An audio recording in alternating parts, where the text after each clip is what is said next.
I refuse to go back. I refuse to look back. I refuse to look at where I am coming from. One of the major problems, according to Luke 17, when Jesus said, remember Lot's wife. And if you read Genesis chapter 19, you know that what Lot's wife did is that she looked back to Sodom. And what Sodom represents the world. A lot of us today are looking back to where we are coming from. You are being tempted daily to go back to your sin, to go back to your fornication, your drunkenness, smoking habits. You are tempted to go back to your rituals. You are tempted to go back to your way of life. Will you go back? Jesus was talking the other day. He said, he that puts his hand on a plow and look back is not fit for the kingdom. That means the moment you look back, you are disqualified from the race of the kingdom. What does it mean to look back? The first thing I saw there is that to look back, it means to be distracted, to be disfocused.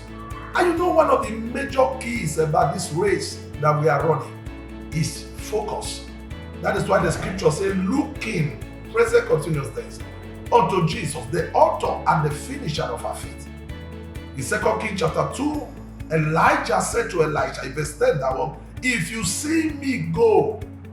In Acts chapter 3, Peter said, look on us. You cannot be distracted and you are still telling me that you are running the race to heaven. Some of us are distracted by the battles of your life.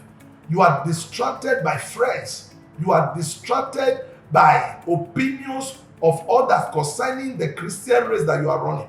You are distracted by family persecution and tribulation and trials. You are distracted by what the economic of the world is telling you.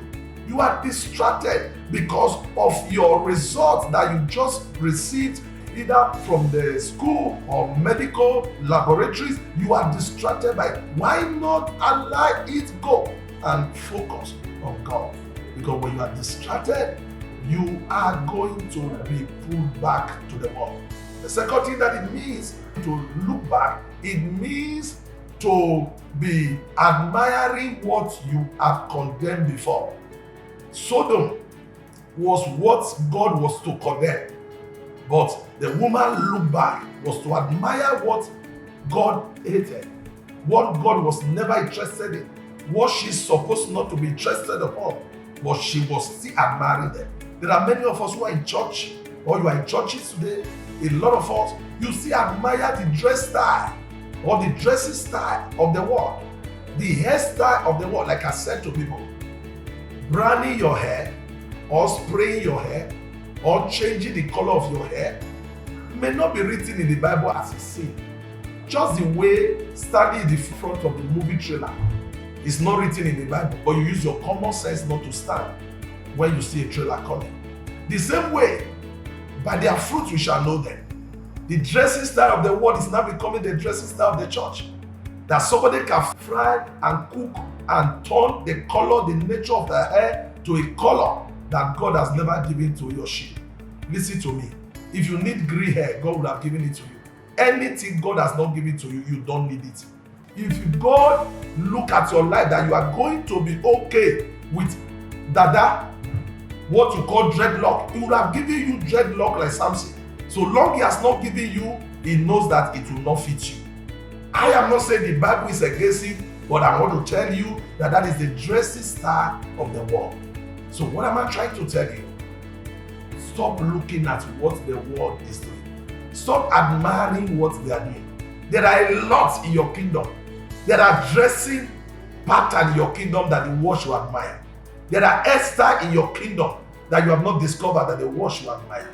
There are things in your kingdom that are crucial, that are unique, that are very specific, and they are only meant for his children alone. That if you embark on them, the world will admire you instead of you admiring the world.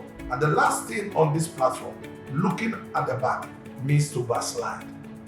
God was talking the other day in the book of Ezekiel, I think Ezekiel 18 thereabout. He said, if a sin, a righteous man turn from his righteous ways, all his righteousness will not be remembered again. Will you turn for all you have labored for and suddenly they are no longer remembered?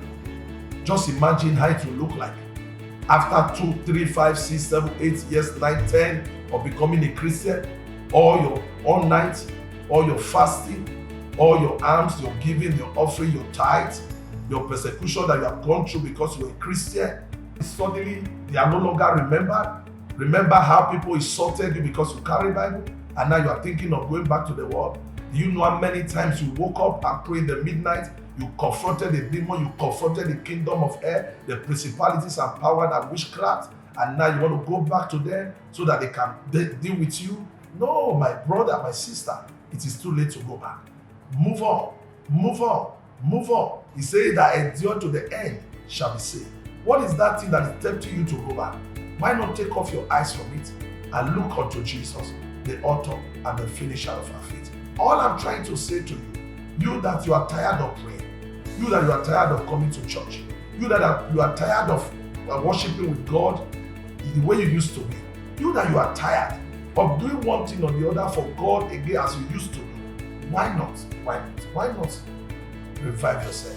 And the Lord will bless you in Jesus' name. This message is meeting you, and I believe that as you come across it, share it on your social media platform. Let someone be blessed. Let those who are contemplating on going back to the world come back to Jesus again and continue with it. God bless you and remain your friend, your brother, Dr. Azemi Azena, the very true son of the oracle, in Jesus' name.